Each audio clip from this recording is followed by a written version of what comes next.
Yes, ladies and gentlemen, it's Saturday. It's the biggest party of the summer, SummerSlam. It's in the books, and we got a good show for you, talking all about it here on Wrestling Inc. We've got 2 title changes, believe it or not, but we got a whole slew of other things to talk about as well. Before we get into all the nitty-gritty details, allow me to introduce the team. I'm Jack Farmer, but of course I'm being joined by 2 guys who actually have some credentials to talk about. We got the future Hall of Famer, I call him, Jimmy Korderas, and the Spar with LaBar champion, Justin LaBar. Jimmy, how you feeling late on a hot summer night? It is late, but it was an enjoyable night, and we'll get into that. That's for sure. This was a very fast-paced, fun show, all in all, Justin. How are you doing this hot summer evening? Okay, except I'm having a sparring session with a damn fly that got into my studio here, and I can't get him out. So if you see me swatting in a ducking and weaving, you know what's going on.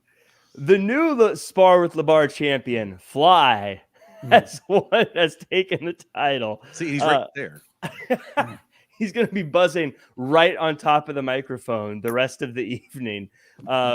We've got a big night, and I know it's late for a lot of folks, so we're going to get into it. But I do want to say first, thanks to everyone who is in the chat. Make sure to like, comment, share, subscribe, especially on a big SummerSlam evening like tonight. I want to give a shout out real quick as well to some special folks who left us some 5-star reviews. We got Chris Rosa with a 5-star review, said, perfect show for busy people. This is the perfect podcast for busy people who have no time to keep up with all the shows that are on nowadays, from Triple J, called us out specifically, to the other hosts. I love them all. Thank you for the entertainment and news. Now, we got a great team here at Wrestling Inc., guys, but we got called out by name. I feel like that's a little bit, means a little bit more.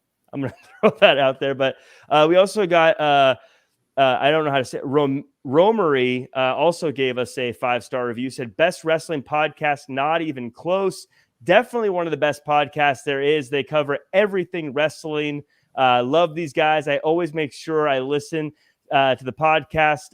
It wouldn't be the same if I don't hear Jack's amazing laugh or their favorite quotes, like the airport test, getting over and not getting over, and Jimmy's favorite line, lack of a better term. Love these guys. Keep up the awesome work. We also got one from Crash Fist Fight, a 5-star review that's goes into a lot of detail, so I don't want to take too much time reading it, but I appreciate it very much. Guys, we're popular. Awesome. We're over. Take that, LA Knight. This is what Ober looks like. Yeah. Jimmy, Jack, and Justin.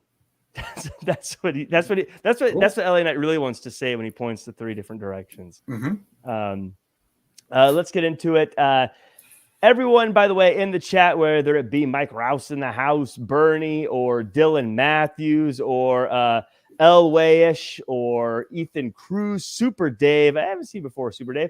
Oh, I have, but it's been a while, I should say. Montez Tyndall, KOD, Josh Lindy, Jane Young, Tuck Graff, Bernie DC, Fat Matt already with a super chat saying Seth looked like a bridesmaid from the 80s. Lots of good stuff. Beer Money, Christopher, Sherrod Jones, and Ricky Zaldivar, Rich A, so many more. Thank you guys for joining us. Let's get into this already, because I believe it's 5 a.m. where you guys are. So we're gonna dive into it. Logan Paul versus Ricochet, the most viral match of all time. Really fun, high-speed, big spot match. Ends with a pal of Logan Paul slipping in brass knucks and him getting the win. Justin, how did you feel about this one kicking off the show? I thought it was a great way to start. I thought also it's the one match on the show that, they're really building around high spots and can you believe it moments. And that's not normally WWE's style. So that fit this gimmick of these two. So I thought put it right there on the front. Nice way to start. And look, it was high spots as advertised, but I also appreciated that within that, they sold the spots, and it wasn't just spot after spot after spot. There would be a spot, and both men would be down after a while. Or we saw Ricochet favoring the ribs. Can he perform the maneuver? So they had the story there. So I thought that I did actually think Ricochet was going to win. I thought that might happen. He did not, but I'm not mad about it because I still think Ricochet. I think his overall status on the roster has been elevated because of this feud. So still, job accomplished. And how about Logan Paul hopping on a jet and still making it to his brother's UFC fight tonight in Texas? I actually thought that was really cool of him. Like, that's a really cool brother thing to do what he did and then hop on a plane all the way to Dallas and still be there for his brother. Kind of cool of him to do. Out of character, but good for him to do. Yeah, Justin or Jimmy, I thought this was a fun way to start the show. Kind of a prelude to what we were going to get for the most part on this show as well. What did you think of this opening contest? No, I enjoyed it very much. And like Justin said, here's the thing. I get it. We're in an era where high spots happen, but in WWE style is usually not as many high spots. But like Justin said, these guys took their time. They told their story. When they hit the high spots, they let it breathe. They let it digest. They let the audience absorb what they saw. They sold. Even the guy doing on the offense sold. It's little things like that matter. So it made those spots feel like they meant more. And, and I know a lot of people talk about the finish, slipping the brass knucks and stuff like that after all that high flying and great, false finishes that we saw there with some great moves. But at the end of the day, the heel wins with heel tactics. He tried his best to beat him with some of his best maneuvers, and it didn't work. So he cheated to win. You know what I mean? So for me, that finish worked. And I give, 2 thumbs up to Logan Paul, because whoever he's listening to as far as taking his time telling stories in the ring, it's working right now. Jimmy, if I was to nitpick this and kind of pick it apart, I had a blast watching it, but it's our job to nitpick sometimes. Logan Paul's finish is a punch, and I get that adding the brass knucks makes it hurt more, but he never got the punch in the first place. So it kind of, is there a part of you that says, look, you added more oomph to something you never even necessarily, like, he didn't need the brass knucks, right? The move is the same, right? You can make that argument, but that's the whole thing. He didn't. If you think he didn't need the brass knucks, then why the brass knucks? There's the heat. You know what I mean? It's like he overdid it because he wasn't confident enough. Yeah. So he felt he had to cheat to win. I've always been a fan of brass knucks. It's one of my absolute favorite things. So I am definitely. I'm all for the brass knucks. But Justin, last thing on this, Logan Paul gets the win. A friend helps him.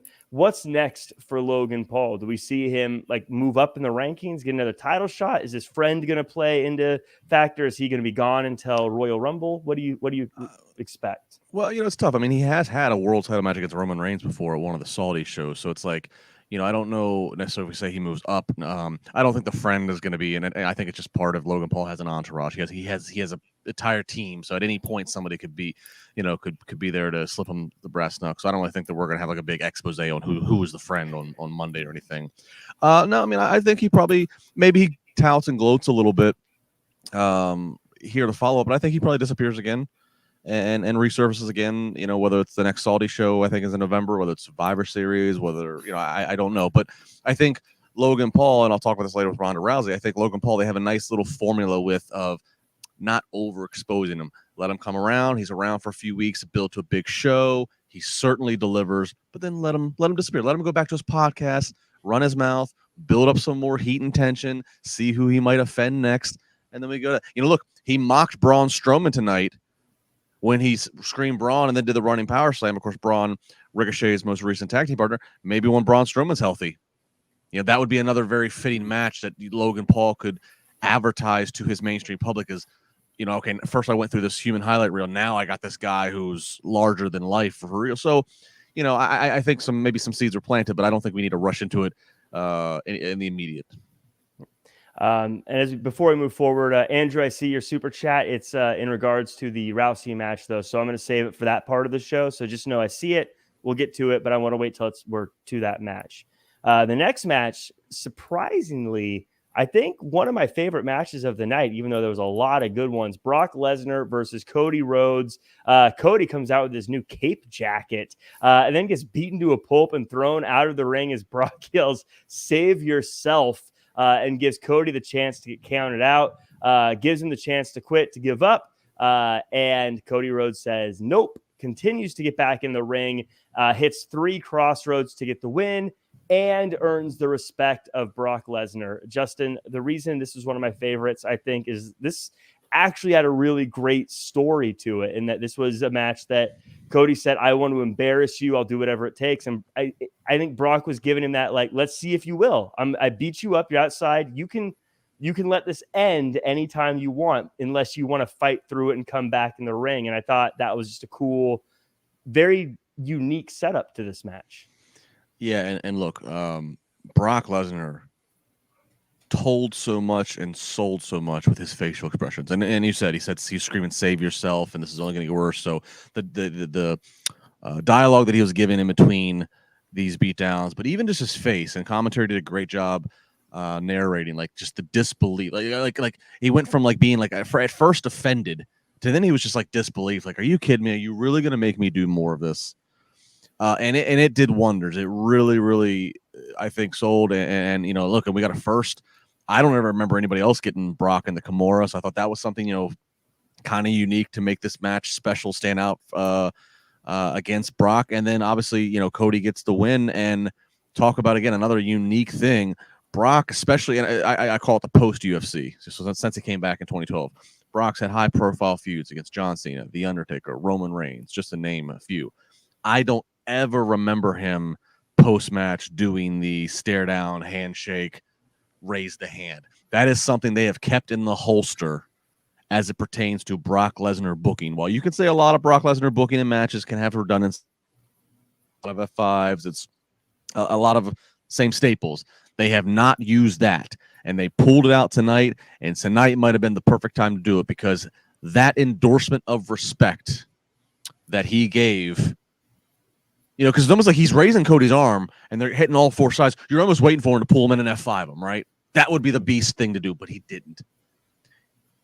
Raised his hand, fist bumped him, gave him a nod, gave him the ring to celebrate. I mean, that is a huge endorsement. Maybe even bigger. Maybe. And if not bigger, it's slightly below, Jimmy. Cody being the one that dethrones Roman. That's a huge deal to have Brock Lesnar, the beast who doesn't care about anybody, to do that sight of respect afterwards. Yeah, Jimmy, your thoughts? No, I totally agree with. I hate to sound like Captain Agreeable, but it meant so much. And like you said, Justin, this match told a great story. And Jack, you mentioned too, Brock telling him, you know, save yourself and the whole bit. And I like the story being told where all that stuff was going on the outside and Cody kept beating the count. And Brock trying to win the match by count out, which is completely, you know, unique. It doesn't happen all the time. And several times he did it during the match where where he'd lay him out on the outside with an F5 or, you know, the table spot and all that kind of stuff. But at the same time, I think a lot of people, you know, were surprised with the ending. And like you said, probably waiting for him to pull him in for that F5 afterwards while they were shaking hands. But for Brock to go, I guess, out of character, for lack of a better term, you know, that caught people off guard. And it's the ultimate sign of respect, especially from someone like a Brock. And I don't think a lot of people expected to see that from Brock. Because like you said, Taker, you know, all those Cena, you know, Roman, all those rivalries. Drew, that he had, yeah. It never happened. That's my one question for both of you, though, Jimmy, you mentioned, is in a match where they did play by the rules, where the count out was a huge thing, when they're screaming, just take the count out and let this be over with. Mm-hmm. Brock comes out and hits an F5 through the table. That should be a DQ, right? Or at the very, or no? No. Okay. No, go ahead. Go ahead. No. Finish the question. That was my nitpick was, shouldn't that be DQ? This is not like we've bent the rules where anything goes. Mm-hmm. That we're playing off countouts here. You know, we're playing off submissions and getting to the ropes. So like, he did use the stairs, so there was actual should have been DQ'd. That's the one I believe should have been the DQ. Is when Cody grabbed the stairs and hit him with it. That, in my opinion, should have been DQ. You can throw someone into the stairs because it's considered part of the scenery. Like when you throw someone into a ring post, when you throw them into the barricades, you know, that sort of thing. The table has been set up and is there. You're just taking advantage of it being there, as opposed to taking a table right. and hitting them with it. That's the logic behind it. Whether you agree with it or not is a different story. No, when you put it like that, when it's just part of the landscape, right, right. You know, like you throw them into a barricade. Yeah, exactly. It's a similar kind of thing. But but like you said, Jack, Cody picking up the stairs and hitting Brock with them, in my opinion, that's kind of crossing a line, so to speak. Yeah, that was I think that was one of those things where in my head I was like, that's a DQ, but whatever. I let a lot of things slide, Jimmy. You probably wouldn't like my rule, but I've got an ECW, I guess, brain when it comes to a lot of that. So like, and don't get me wrong, that didn't damage the match for me. No. I mean, it was just if you know, because I would call we call the rules out in AEW, so I'm just being fair and calling the rules out that. But again, even if Cody used the steps and then, you know, even the ref or commentary is like, you know, Cody's just doing whatever he has to do to survive, and the ref's giving a little bit. Maybe the ref has some sympathy here on Cody, who was, you know. I wanted to ask the referee on site here. They're like, where's the DQ if there is a DQ? Right. Yeah, I just overall love this. Like I said, I love all you have to do, Cody, is stay down and it's over. But I think that also builds the mindset of Cody and just makes him seem like even more like the guy. Quick final questions. And Justin, I guess I'll throw them to you. Is Cody doing himself harm by using multiple crossroads at multiple matches by does that make his move look weak? And 2, I'm not saying he's done, like we'll never see him again, but is Brock done as a top level world champion? To the first one, no. I think if Cody has to start using the crossroads several times in a match every week on Raw, then yeah, you start to dilute the finish. But I think it's kind of well established when you're at a major premium level event, especially SummerSlam, you know, one of your major 4. I think that's where everybody kind of hulks up a little bit extra, and it takes a few extra finishers, especially against a Brock Lesnar. So it's justified. You know, I mean, we see Roman several punch attempts, several spear attempts. So I think bigger stage, bigger obstacles to overcome. So, you know, and in terms of Brock, I could confidently probably say I could see Brock never being world champion again, and I think that's because they fostered such good depth right now in the roster they have of both established main event guys now and established main event guys in 6 months or a year from now. So I don't really think they have to call back on Brock like they used to when Vince might book a little more redundant, let's just say. But I don't think Brock's done. I don't think he'll ever be done being a top attraction. I still think, you know, if he fights next year at Mania, it's a big deal. It may not be a main event, so to speak, but it's a featured match. And if you want my booking of that, I'll give it to you right now. I think you need to have Brock Lesnar next year at WrestleMania against Gunther. Yeah, that Prince money. I agree with you completely there. So we move on to the Battle Royal. Last minute, Omos is added. Miz and Waller have a moment. LA Knight gets the win, and this transitions nicely into Rich A's super chat, which says, Cody or LA Knight to take the title off Roman at Mania. What do you guys think? LA is so hot, but Cody needs to finish his story. I'm at a crossroads. Jimmy, what say you? You know, you can make that argument. LA Knight is really hot, but I don't think he actually at this time needs a title. The story with Cody Graves going for the title. Yeah, there you go. But the story with Cody and the hard times thing that's going on is a great story being told, and it has to come to a conclusion. And the conclusion I see is he's the one to finally dethrone Roman Reigns. Mm-hmm. Yeah. Justin, I don't know if there's a lot to take away from this overall, but of course, LA Knight gets the win. I think most people would say that's the right call here. What's next for LA Knight? You know, maybe you can make a case that he's the guy. Maybe he dethrones Gunther after Gunther has a potentially history-making IC title run, which we're coming upon. Yeah, I maybe, you know, and I agree with what Jimmy said.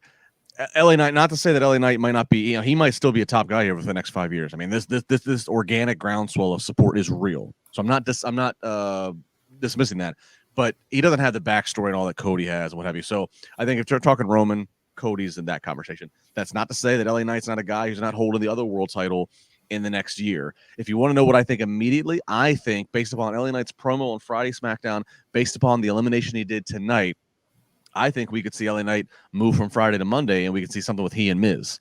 I think that Miz is the perfect fodder. Miz is the guy that everybody loves to hate, and LA Knight's the guy that everybody loves to cheer right now. They just kind of and imagine the verbal back and forth that they could have. So I'm gonna go that as I spar here, I'm gonna go with the Miz as the most immediate LA Knight feud.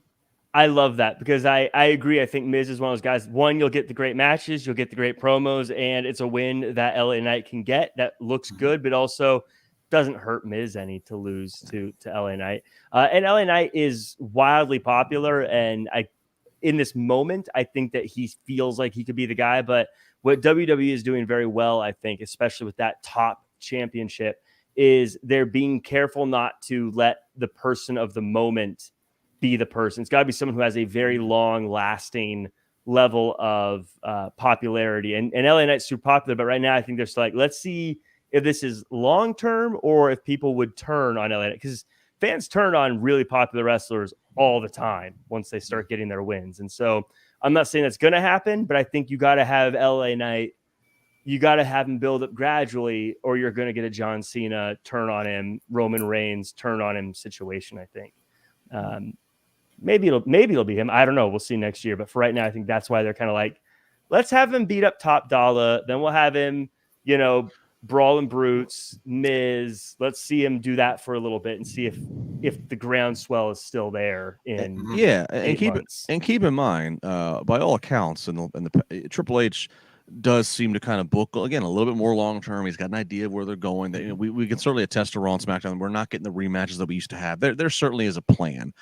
And so if there has been a plan in place, and this LA Knight popularity just continues to grow, it's kind of like, well, all right, we got to find kind of like, where's the next rest stop on the interstate booking where we can get off and see where we can fit LA Knight in. And okay, if we're fitting him in, who are we bumping him for?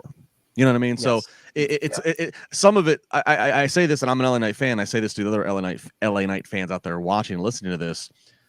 Some of this is be happy that that they are having a little patience here, and they are trying to figure out, okay, when can we insert LA Knight, but when can we do it to make sure that we can run with it and give it its just due, and not just so. They're obviously not. They're not ignoring. Would be Daniel Bryan 2014 here in Pittsburgh Rumble, where he didn't even get to be in the Rumble. Right. When Rey Mysterio, it comes out as number 30 and people are booing because they wanted it to be Bryan.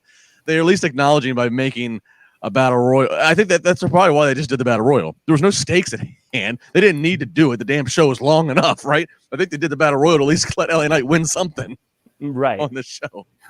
Right. And I love that you said that before we move on. I love that you said that if you're going to move him up, someone has to get bumped. And I think when people fantasy book, they forget that if you're going to put him in that top 5 spot, who are you taking away from that top 5 spot? Because you can't have everybody as a top person. And so everyone who was like, Jey Uso needs to be the guy. Well, maybe, are you okay with him coming to the back so LA Knight can take his spot? Are you okay with Seth Rollins getting bumped back again? Or are you okay with whoever's on the top getting bumped back? So those are things that, that's part of it. Not everybody can be in the main event at the same time. Exactly. Unless it's the Royal Rumble. Danny Cochran, not a super chat, but knows how to get to my heart, saying, hey, Jack, only 12% of people watching have liked the video. Everyone who's watching right now, hit the like button. I would love to see just a massive number of likes on this show so I can go back to our bosses and say, see, bosses. Yeah, there you go. I don't know what I'd actually say. Yeah. Jay. Yeah. There you go. Real quick. And I'll say this for the crowd, the super chat, let me know, or all the chatters, let me know. And Jimmy Justin, real quick. LA Knight, or Adam Cole, Bebe? What is more mandatory after the wrestler's name? Ooh. Adam Cole, Bebe, because Bebe always comes after Adam Cole. I can come after, LA Knight can be like, Jack Farmer's got a best head of hair. Yeah. I mean, it could just be after anything. Yeah. That's true. Well, let me talk to you. I mean, don't get me wrong. They're both effective, but at the same time, I do like the Bebe because it's a little different. Yeah.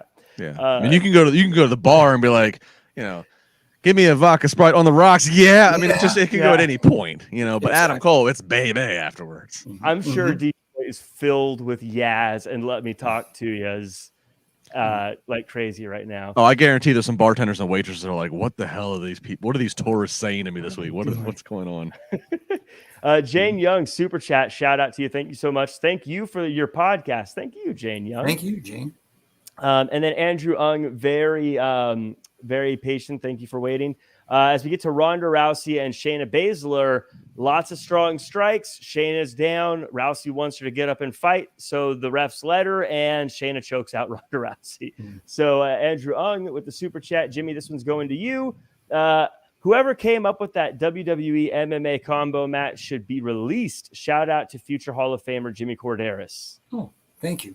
Thank you for the shout out, Andrew. And I don't know if it should be released. I just think it should have been a different setting and a different referee in that. Obviously we know the connection now between the two companies, as far as ownership goes. Why not bring in an MMA specific referee? Or even when we talked about it the other night, that somebody mentioned Ken Shamrock or someone, or I know he's in the Battle Royal, but you got a Matt Riddle who's there, who's an MMA guy, someone who's familiar with it. And it's no disrespect to the referees there. They're pro wrestling referees. When are they trained in mixed martial arts? Do you know what I mean? So that would have helped. And maybe the fight pit setting might have helped, differentiate this match from the rest of the card. Other than that, you can tell that the crowd was just not into it. They were very quiet throughout most of this match, because I think, in my opinion, one of the hardest things to do is to work mixed martial arts as opposed to just going in there and letting people have it. Yeah, it's something that Tut Graf is mentioning when they announced this is not a wrestling match. You're on shaky ground. Justin, I actually kind of like the way this match felt as far as how these two did it. But I think I said this on Monday. It always feels weird to me when they're like, what's in the world of pro wrestling where all this is real? What's the difference between MMA and pro wrestling? It's like if you're watching it's like if you're watching, pick an action movie, and I love like the Die Hard. It's like if you're watching Die Hard and you're watching an hour and a half of the Die Hard movie, but then all of a sudden they somehow stop and say, okay, all that there, those guys didn't really die or fall off, but this next thing, the next guy John McClane kills, Bruce Willis is actually killing. It's just like, well, it just discredits everything you just saw. Like, I'll say this. I'll go backwards. The finish was the right finish, especially because it seems like word on the street is maybe Ronda's time is ticking down with her commitments with WWE, at least for now. So get Shayna over. Shayna seems to be that she's going to be there. She is the submission magician. So having her make Ronda pass out, that's a pretty big deal. I don't know if anybody in the actual legit MMA world ever did that in Ronda's losses. So the finish was the right wrestling booking finish. But yeah, I tweeted a lot of what Jimmy just said. The presentation, you come in, they try to do the whole fight thing where we hear the ref give the instructions and he says, this is not WWE rules, this is MMA rules, this is not WWE sanctioned. Well, then why do we have a WWE pinstripe referee there? Again, right. You just merged corporately with UFC. Bring a Herb Dean, bring a well-known name from the MMA world over. It'll just help with the presentation. I don't know. Maybe light the ring differently. Maybe let each lady have a few corner people, to give off of here's people they've trained with and spar with. Just anything that would just be different than pro wrestling. But yeah, back to what Jimmy's point is we have a history. We have precedent to show us. Anytime you try to, on a pro wrestling show, 3 words: brawl for all.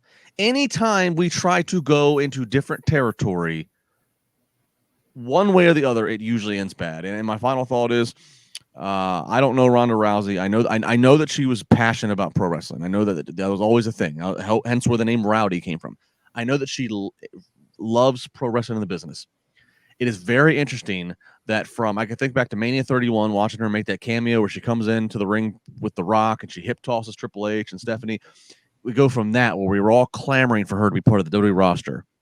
We went from her being part-time special attraction and being one of the most over baby faces when she was on the shows to then they started booking her more like a full-time regular talent, and the people just soured on her. I'm not sure what that means, but there was certainly a lesson to be learned here that the Ronda Rousey investment and such, I don't think, I'm not going to say that it wasn't a return on the investment because I'm sure they made money off her, but I don't think it went the way that it was envisioned when they started. And I think she might feel the same. And maybe if she is taking some time away or is done, maybe that's a factor in it that she didn't have as much fun as she thought she would with it. Yeah. And if she is leaving, then it kind of retroactively, I look back at how this whole build happened, and myself included was very confused over who's the face, who's the heel, who are we supposed to be cheering.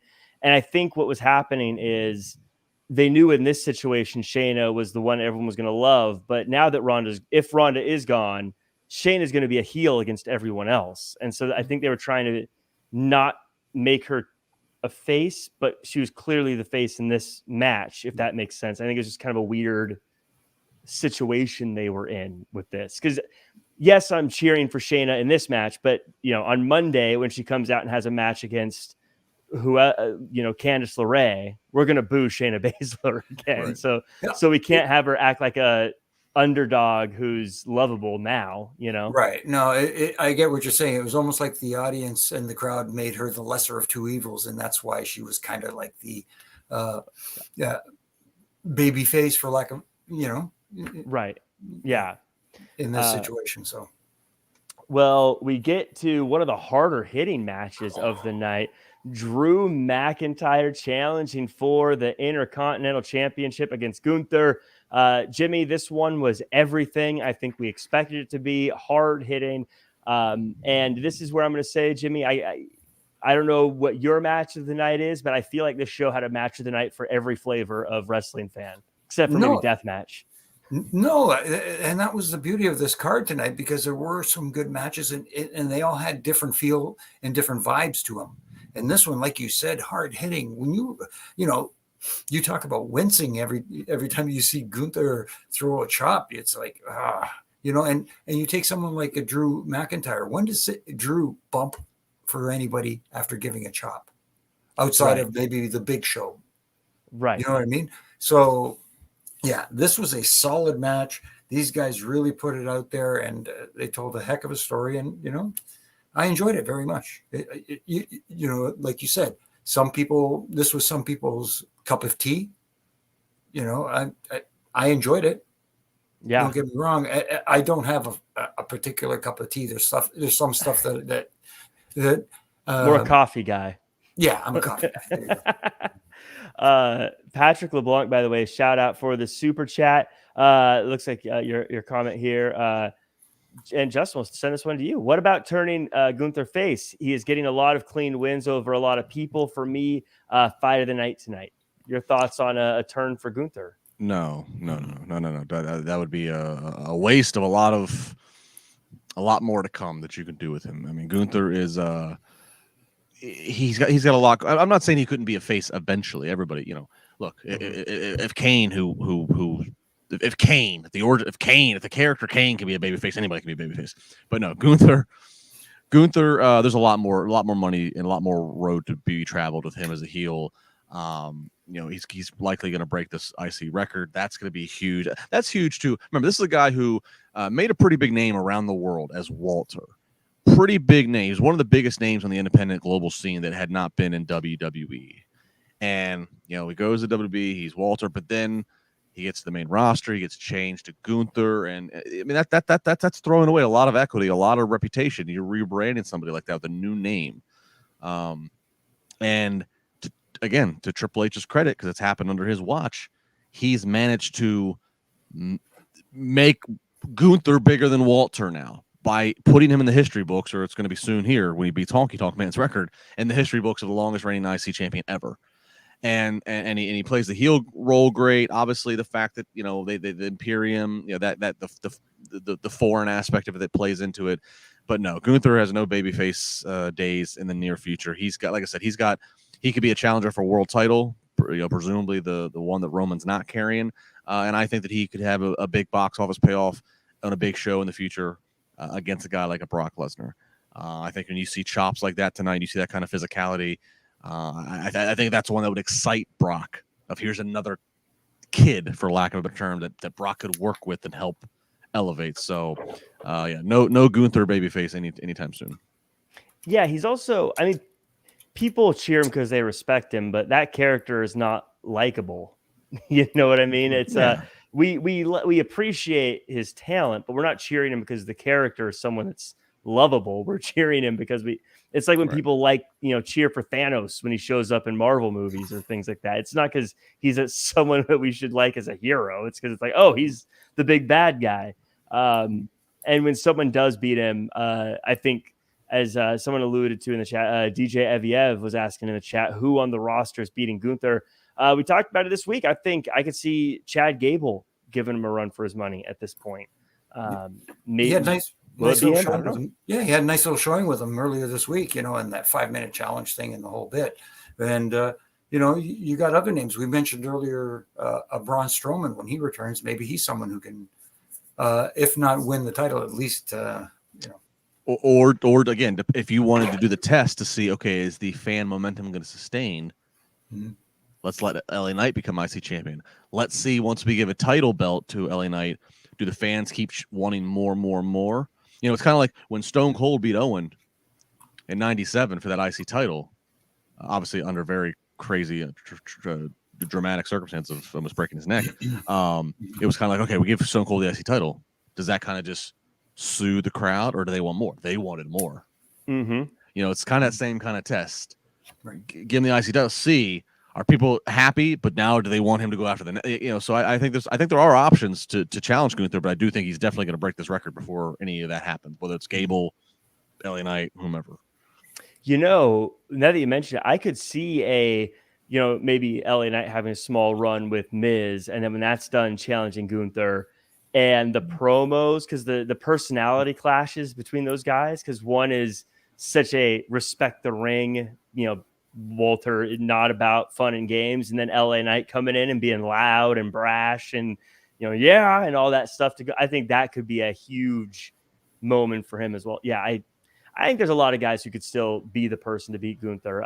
My worry is what's next for Drew McIntyre, because he's kind of been every champion's guy to beat. You know what I mean? Like it was Roman Reigns has gone over. A lot of people have beaten him now, and I don't really know what he does at this point that's going to feel interesting.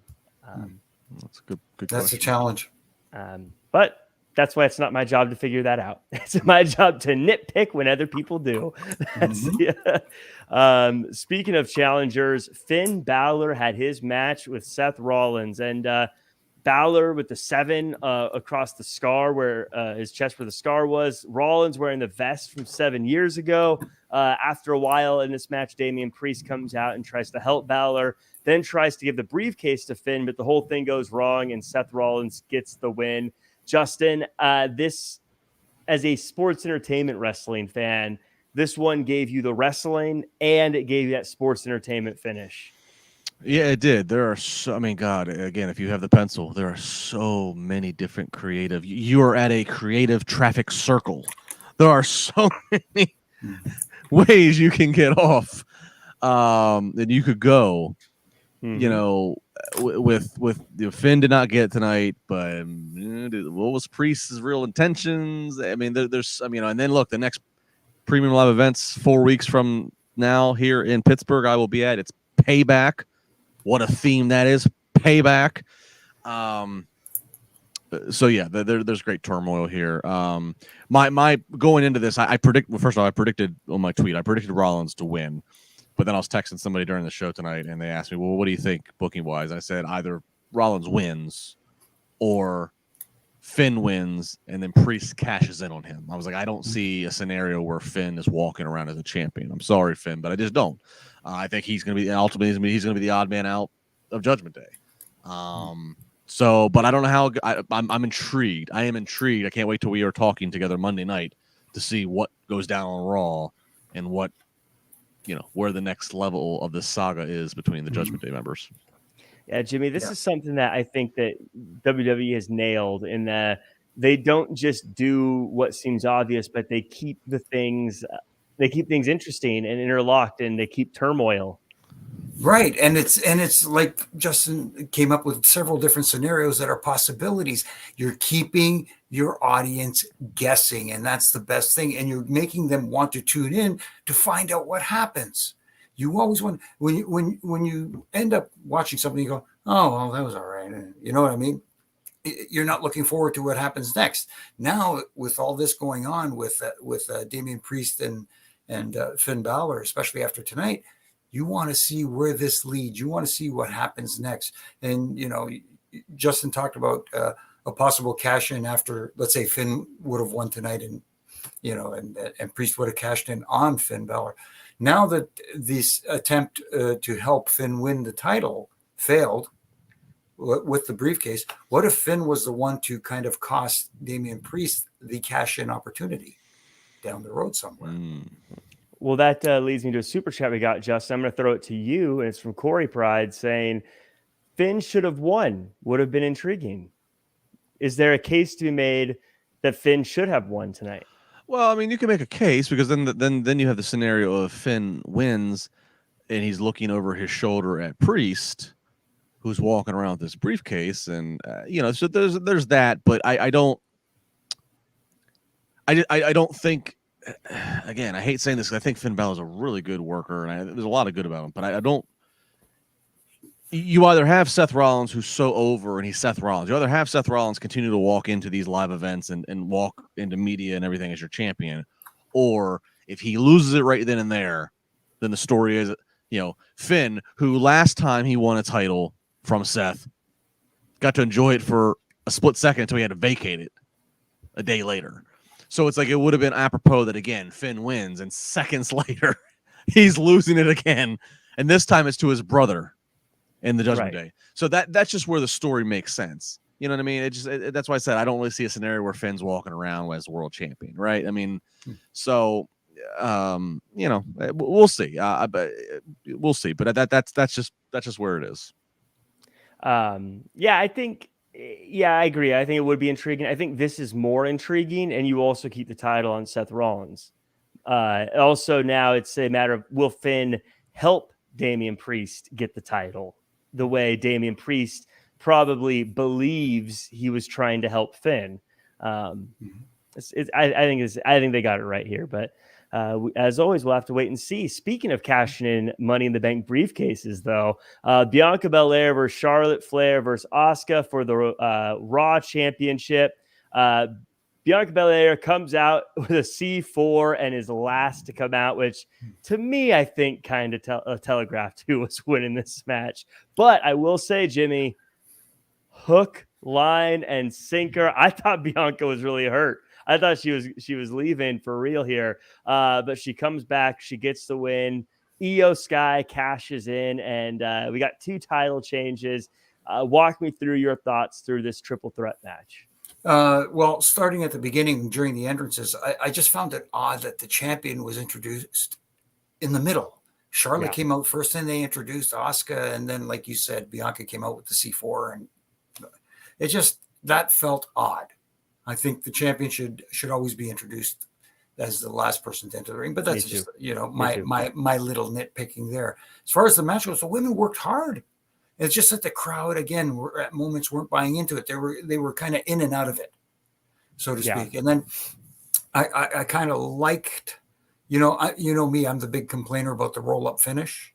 Mm-hmm. See, and tonight I think it worked in the sense, but again, we've seen it happen so many times. It almost felt like, you know, especially the audience going, "Oh, another roll up. Why another roll up?" You know, that sort of thing. But other than that, I thought the women worked hard. It was good. The cash in made sense, I think. And now it's curious to see what happens with Bayley and Io Sky, because it almost feels like Bayley's like, hey, you know, I want a title shot. Yeah, Justin, that's another interesting scenario where a group has someone who's used the briefcase to get someone who maybe you wouldn't think should be the champion is the champion. Did they get you with the injury too? I thought I saw the ref do the X and everything. I was like, oh, she's really hurt. Did they get you? They did. They did, and yeah, the ref threw it up, and not just that, not just those little, behind the curtain things. But Bianca played it really well. Yeah, the way she screamed and was kind of shrieking, it was not her normal sell. It was a sell of this isn't right, this wasn't planned, and the crowd bought it too. The crowd was at a hush. There was an uncomfortableness. So great job, great job by everybody involved. The medical people that came out, everybody played it well. Once they got her up, the telling sign is once they're exiting ringside, but they have her standing. That's the tell. Yeah. If she's legit just blew her knee out unexpectedly, you're getting her. You're scooting her off. You're not asking her to put any weight because at that point you don't know what you're dealing with. Mm-hmm. You don't know you don't know if you're dealing with just a tweak or a sprain or whatever. So that's the whatever is that they're doing she's limping away. But before we got to that point, they had me. So yeah. The cash-in's big, cool. I guess maybe the whole place is cheering Io Sky, which I'm a little bad. I'm like, oh well, she's part of the heel group, but like Jimmy said, maybe it's because they want her to be cheered because Bayley's going to come around and say, hey, look, I helped clear the gauntlet there for you. So I'll be watching that. The bigger thing I want to just point out is, or I guess not point out, but a question. Look, they obviously trimmed this show down. We did not have a Rhea match that we thought we might have. There's a couple other storylines going on that you could have made a case that they previously would have put the match on for this, and this would have been a 10-11 match card. It was an 8-match card. I liked the way they paced things, but even still, obviously this show went 4 hours. Yeah. And you're not going to rush. You're not going to turn to Roman and Jey and say, okay, you guys got to speed it up. We're hacking time off. No, this is what the people are here to see. Yeah. So I do think WWE is at an interesting crossroads, no pun intended, that they're going to have to rectify soon. They are making all of these premium level events feel important, even the ones that are not part of the big four. Like, I have no doubt this Payback here in Pittsburgh is going to be like, they are doing a really good job making each of these events feel like a big deal. Trouble is they're trimming the what makes the final cut for the premium level events, but they have all these other stories that they can't. They have all these other stories who they can't say, well, we're just going to hold your payoff for another month or two, because then it's like they don't have anything for them to do in the 3 hours of Raw or 2 hours of SmackDown without falling in the hole of getting redundant, having the rematches and stuff that we hated from the past. So they have to figure something out. I think the answer is they're going to have to just settle that some of the biggest payoffs are going to have to be billed as really big deals on Raw or SmackDown. Because I still think we could have made a case that tonight's SummerSlam could have been trimmed from 8 matches down to 5. Yeah. And we still would have delivered a solid show. But those other 3 matches that you didn't get, you got to make a big deal of on Raw or SmackDown. They're at a crossroads. They're going to have to figure that, because again, a 4-hour show, I just don't think, and it's a Saturday night, it's better than a Sunday, but I just don't think that's something you want to make the long-term sustained habit.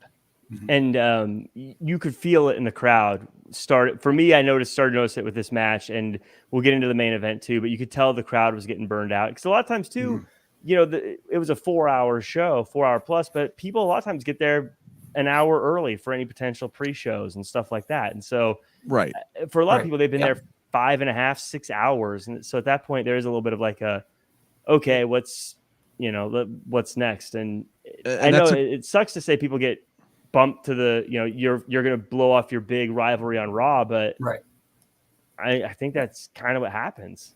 Well, sometimes you have to put those big matches on television, and it helps, making people tune in. Like that's the name of the game. You want people to tune in, and like you said, you can't. Not you can't, but it's unadvisable. People's especially nowadays, their attention spans are not what they used to be. So putting on long shows that are over 4 hours, it's kind of hard to keep them interested, despite putting on a good show. Yeah, and to the live event, and you're right, Jack, for the stuff that's going on prior, and then for people that aren't there live, or people that are there live, they're seeing the match, And then because of the nature of Peacock and are you premium or are you not, the match happens, and then there's always a WWE produced vignette to show you the things coming up next, or there's a bunch of Peacock ads. So like there's this just waiting around time. And then look, these are boldly produced stadium shows anymore, which is great. It's a great feel. I love the narrow aisle, small entranceway.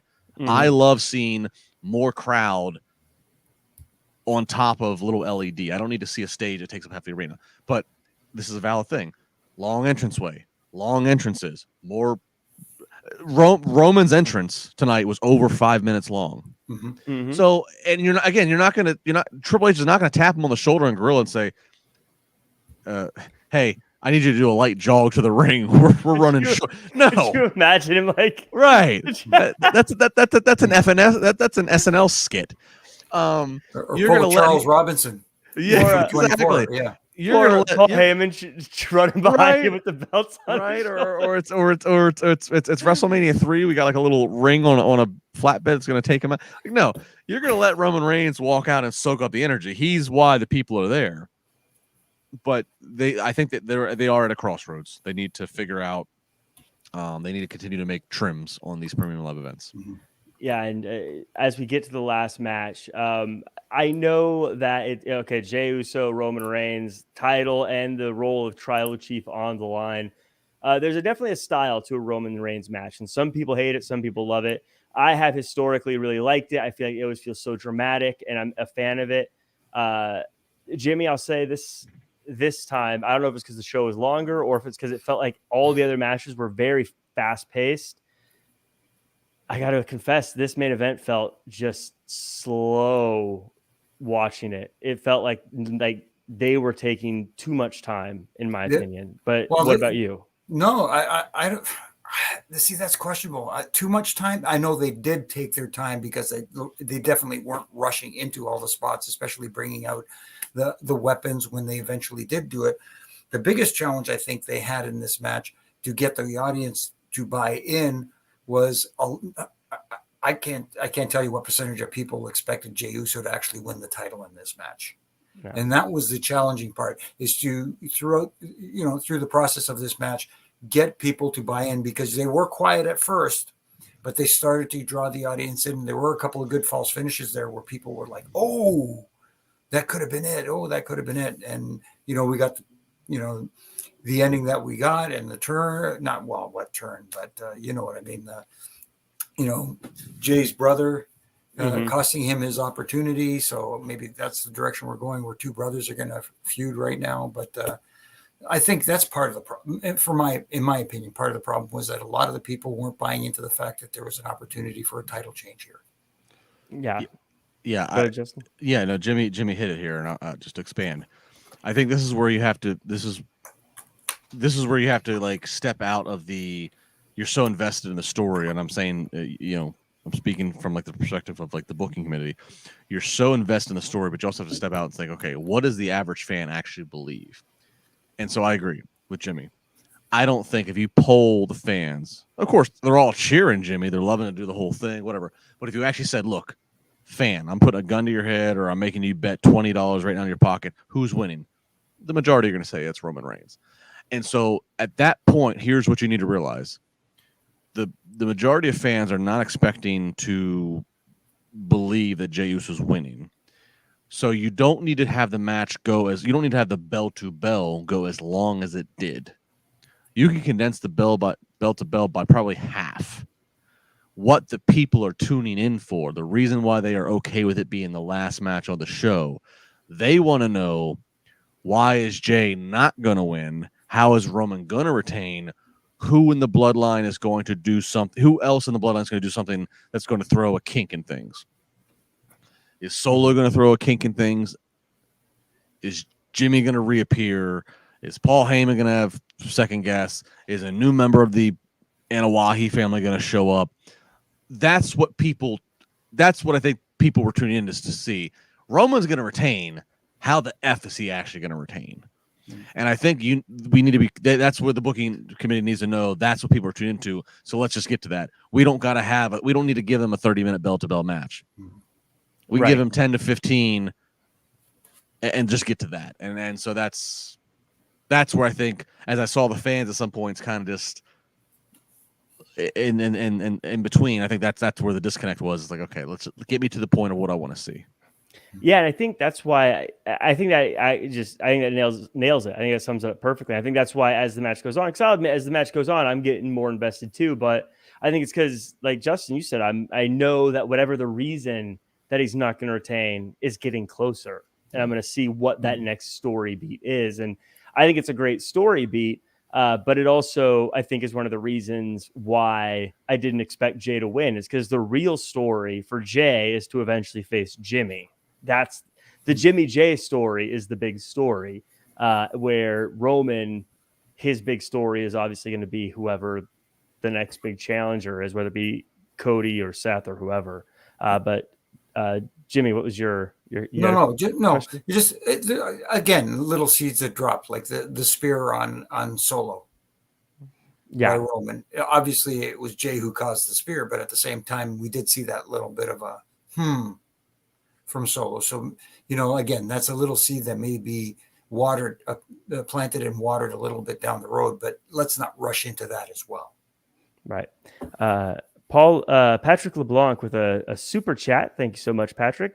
With a question says, comment says, too long of a Roman entrance, and why does a so hot Sami Zayn all of a sudden get erased from the Bloodline story and SummerSlam? Did he become amnesic all of a sudden? I think they wrapped up that story. Yeah, that story's done. Yeah. And I believe I heard, and I don't know if this is accurate, KO's hurt, so that's why they're not defending the tag titles. I don't know if that's accurate, but that's what I believe I read somewhere. So if I'm wrong, someone let me know. But yeah, he's done with the Bloodline. There's not really Mania wrapped that up. There was nothing more to. And Andrew Ung predicting a fatal 4-way with all Bloodline members feel like a Mania main event match. I don't know about Mania, but I think that is a premium live event between now and Survivor Series that you could see, because you have again, obviously Jey is at odds with everybody, Roman, Jimmy, and Solo. Solo was just at odds with Jimmy and Jey, but now he might have reason to be at odds with Roman. We got to hear Jimmy. I mean, none of them are trusting everybody. So I think that there is a scenario. I don't know if that's payback in a month from now or if you draw that out over the fall, but I definitely think you can occupy an event where it is Bloodline, every man for himself, and that could go crazy. I do believe my new prediction is it will not be a Bloodline member that eventually dethrones Roman. I think whoever does it is going to be someone separate. Right now, it feels like it's Cody or Seth Rollins are the only two I could make a real case for, unless someone comes out of the woodwork or does something unheard of. If LA Knight's popularity just continues to grow now through Mania, then something might change. But I just can't see it being one of those guys anymore. Right. Yeah. The LA Knight one it could be a last minute change or something like that. But it seems like the story that they are telling, the hard times story, it's a long story that it needs to be told and needs to come to its conclusion. And maybe that's, WrestleMania.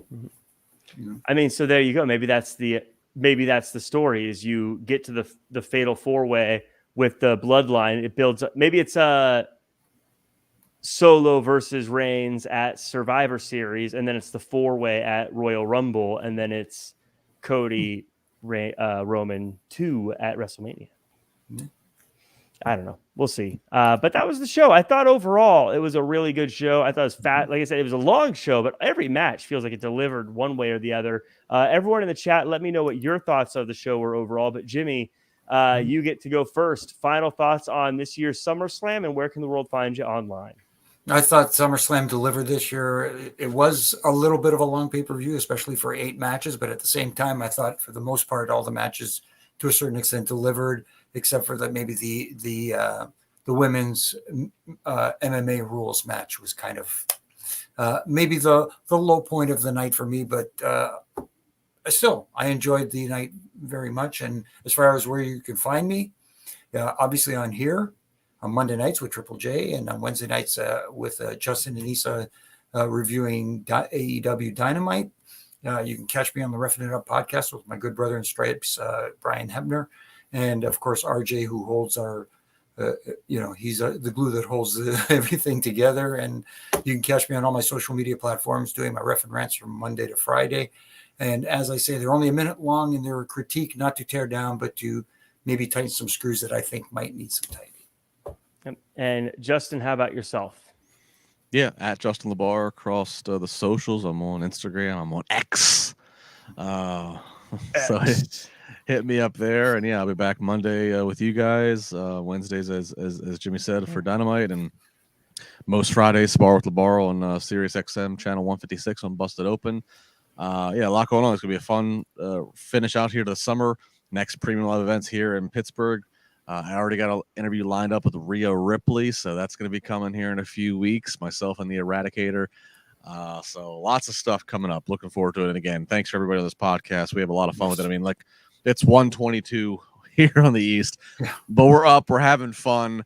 And I know, it's only a fraction of you that are watching live. The majority of you, the tens of thousands of you, are going to check it out via on the demand, and that's fine too. We appreciate it. Leave a 5-star rating, leave a 5-star review. And keep it going. Yeah, leave a 5-star review, get it read on the air. Why don't you? Like, comment, share, subscribe. That's all we ask. We got a bunch of people who are here live now and in the chat. If all of you go and hit the like button now, that would just make my day. But you can find me at Real Jack Farmer across all social media. I'm here all the time on Wrestling Inc. these days, so just check out at Wrestling Inc. Our next show is going to be the Monday night after show this Monday, where I'm sure all sorts of stuff is going to go down. The average vote here looks like it's about an 8 out of 10 for tonight. I do think this is going to be one of those shows that in like 5 or 10 years, you're going to start seeing X posts that are like, 2023 SummerSlam was a sneaky under the radar banger of a show. Like, everything was great, and one of those kind of shows. Because all the matches were great, I thought. It's going to depend on what happens to those who won tonight. Mm-hmm. That's true. If this truly is the launching point for LA Knight's next, then this is going to be looked at as the starting point, or if we're coming in the line with something, whatever. Brock Lesnar did he just pass a torch to Cody Rhodes? So we might, you're right. History might revision this as a bigger deal than we're even looking at it now. Yeah, so we'll see. It should be fun. It's still fun times. This is a year after Triple H's first big show as the guy. So things have been going great. Good time to be a wrestling fan. That does it for us tonight. Everyone, enjoy the rest of your weekend. We'll see you